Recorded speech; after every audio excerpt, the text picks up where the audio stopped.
Hello everyone, today our story will be the Wall of Jericho and how God used Joshua to lead his people to the Promised Land, aka Canaan.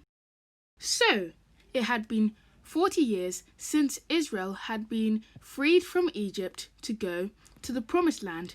However, they weren't just there yet because there was a small problem.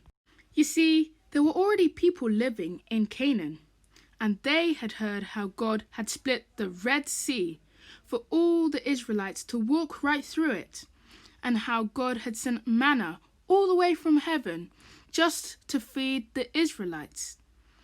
They had also heard about how God sent a cloud by day and a pillar of fire by night to guide them and help them see. But they didn't want to give up their land. They were ready for war.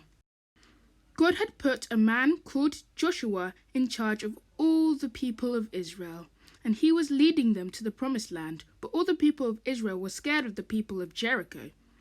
So God told them to be strong and courageous. That's from Joshua 1:9. The people of Israel camped on the hillsides in front of the city of Jericho, and Joshua was sitting down next to his tent. Then a man appeared in front of him with a sword in his hand, looking like a soldier. Joshua asked, "Are you with us or with the enemy?" But he said he was with God. At this moment he knew that God was with them, and that God was just appearing to them through a soldier. Then God told the Israelites that for 6 days they should march around the wall of Jericho, once every day of the 6 days. Then they should hold the ram's horn. It's a little bit like a trumpet. On the 7th day, they should march around the city not once, not twice, but 7 times.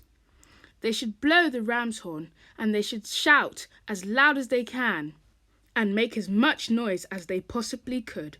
On the 6 days, they did exactly what God said, and on the 7th day, they also listened to God.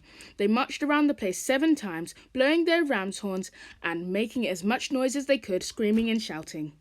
And guess what happened? Yes, the mighty, massive walls of Jericho came tumbling down, just as the Lord has said. All you could see were the leftover bricks on the ground. All the people shouted and praised God for their victory against Jericho. And that is the whole story of the Wall of Jericho. The end.